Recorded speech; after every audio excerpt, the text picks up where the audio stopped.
Is Microsoft planning to charge you a monthly fee just to use Windows? If the answer is more complicated than a simple yes or no, what does that mean for you and your computer?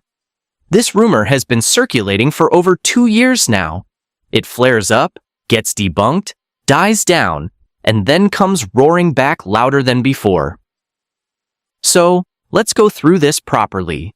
Where did the rumor start? What triggered it? What is Microsoft doing with Windows right now? And what does the future realistically look like? A German technology site called Deskmodder was going through a preview build of Windows, specifically the Canary Channel build, which is where Microsoft tests features that are often months or years away from shipping to regular users. The site was comparing the new build against a stable release using a file comparison tool, and they noticed something unusual inside a configuration file called slmgr.ini. Now, slmgr is the software licensing management tool. It is not something most people ever touch directly, but it is the underlying system that handles how Windows verifies its license and tells you whether your copy of the operating system is activated. Inside that file, Deskmodder found new entries that had not been there before. The entries, translated from German, included phrases like subscription edition, subscription type, and subscription status, with values listed as active, inactive, deactivated, and expired. Those are not the kinds of words you normally find in a traditional, one-time purchase software license system. And when NeoWin, a well-known Windows-focused tech publication, picked up the story and translated those findings into English, it spread across the internet almost immediately. Within 48 hours, mainstream tech outlets had turned a few lines of configuration code into a headline. Microsoft is planning to charge you monthly for Windows. That leap from a config file with new strings to a definitive subscription model is where accuracy broke down. But the fear underneath the story was not irrational. Microsoft's business had already made a clear turn towards subscription revenue. Office, the software suite that had been sold as a one-time purchase for decades, became Microsoft 365, a monthly subscription. Xbox Gaming moved to Game Pass. Azure and cloud services, all subscription-based. The pattern was visible and undeniable. So when those strings appeared in a Windows Insider build, and people were not imagining things out of thin air, they were connecting a real technical observation to a real business trend. The problem is that connecting those two things as proof of an imminent consumer subscription was a significant overreach. Within a day of the original story going wide, Windows Central, one of the most credible Microsoft-focused outlets in the industry, published a response. Their reporting, based on sources familiar with Microsoft's Windows development, concluded that the subscription-related strings were almost certainly not related to a consumer-facing subscription model for a future version of Windows. The more likely explanation, and the one that has held up since, is that those entries were related to enterprise licensing infrastructure, specifically the kind of licensing Microsoft uses for its Windows IoT enterprise products and volume licensing agreements with large organizations. These enterprise SKUs have always had different licensing models than consumer Windows. They often involve device-based or user-based licensing, which is precisely what the strings referenced. Device-based subscription and user-based subscription are standard enterprise licensing concepts that have existed in Microsoft's commercial products for years. The configuration file they appeared in, slmgr.ini, is used to surface license status messages to users or IT administrators. Developers building out a new enterprise SKU or testing a new activation flow would naturally add new strings to that file. That is routine engineering work. It does not mean those features are going to ship to consumers. It does not mean the base Windows product is changing its pricing model. Microsoft did not officially comment on the specific strings, which is also fairly standard. Companies do not typically comment on features found by digging through preview build configuration files. That silence got misread as confirmation. As of early 2026, Microsoft has not released Windows 12. Despite years of rumors and various code names circulating in enthusiast communities, Hudson Valley, Core PC, and others, Windows 12 does not exist as a product. What Microsoft has been shipping instead is a series of increasingly significant updates to Windows 11. The most substantial of these is Windows 11 version 24H2. Windows 10 reached its official end of support on October 14, 2025. That was a real, verified, hard deadline. After that date, Microsoft stopped releasing security patches for Windows 10. Millions of users who had not yet moved to Windows 11, either because their hardware did not meet the requirements or because they simply preferred the older interface, were left with an operating system that would no longer receive protection against newly discovered security vulnerabilities. That transition created a lot of anxiety, and anxiety is fertile ground for rumors. When people are already worried about what happens to their computer, a headline suggesting they might also face monthly fees lands with extra force. Meanwhile, Microsoft's reputation among its own users has taken real damage in recent years. The forced push toward Windows 11 with its strict hardware requirements, particularly the TPM 2.0 chip requirement that rendered millions of otherwise capable machines ineligible for the upgrade, felt, to many users, like Microsoft was arbitrarily pushing people toward new hardware purchases. Then came Copilot, Microsoft's AI assistant, which arrived in Windows through a series of updates that many users found aggressive and difficult to remove. The integration felt like it was being pushed on users rather than offered to them. So, by the time the subscription rumor circulated, the relationship between Microsoft and a large portion of its user base was already strained. That context matters enormously. When an institution has lost your trust, you interpret its actions with suspicion, even when those actions are routine. In May 2024, Microsoft announced a new category of device it calls the Copilot Plus PC. These are not a separate operating system. They run Windows 11. But they carry a certification badge that marks them as having specific hardware capable of running Microsoft's most advanced AI features locally on the device. The central requirement for a Copilot Plus PC is an NPU, a neural processing unit, capable of running at least 40 TOPS. TOPS stands for trillions of operations per second, and it is a measure of how much AI computation a chip can perform. For context, most older Intel and AMD chips have little to no dedicated NPU capability. The chips that do meet or exceed the 40 TOPS threshold are primarily Qualcomm's Snapdragon X series processors, along with more recent AMD Ryzen AI 300 series chips and Intel Core Ultra 200V series processors. These are found in new laptops released in 2024 and 2025.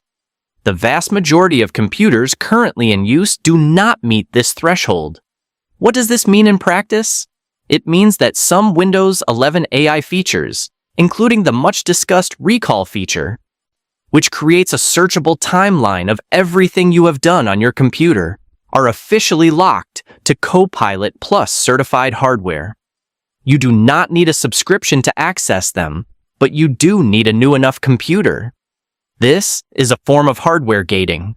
The features are technically free, but they are not accessible to older hardware. And when developers probed the recall feature specifically, they found it could actually run on hardware without a 40 TOPS NPU, suggesting that the hardware gate is at least partially a policy decision, not purely a technical necessity. Microsoft has not publicly addressed that finding. The Copilot Plus requirement also comes with other specs, a minimum of 16 gigabytes of RAM and 256 gigabytes of SSD storage. Again, entirely standard on new machines. But many users running Windows 11 on older hardware do not have those specs. None of this is a subscription, but it is Microsoft using the next generation of Windows features to push users toward hardware upgrades.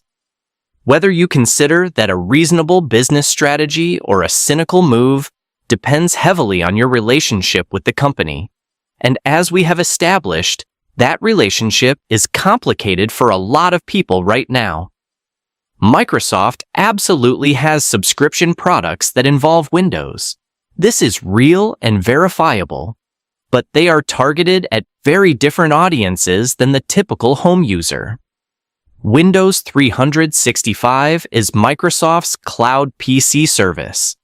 For a monthly fee, businesses can provision virtual Windows machines that run in Microsoft's data centers.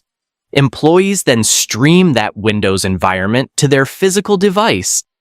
They could be using a basic laptop, a tablet, or even a non-Windows computer, and they get a full Windows experience through the cloud.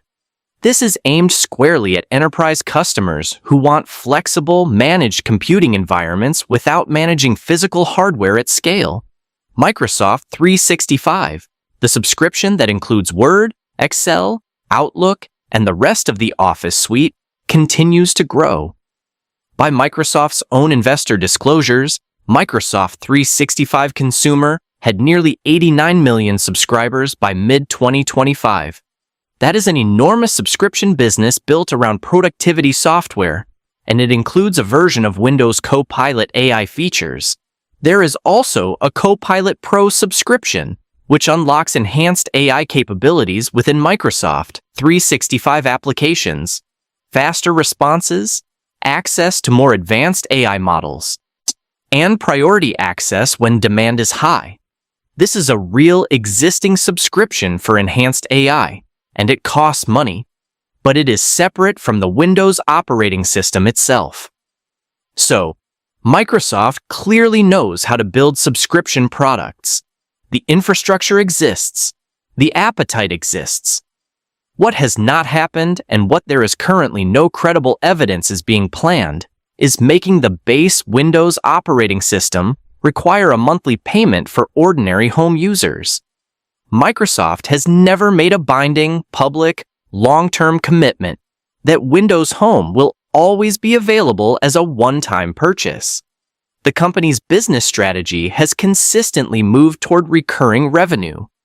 Its most recent fiscal year revenue reached over $250 billion, with more than half of that coming from cloud services.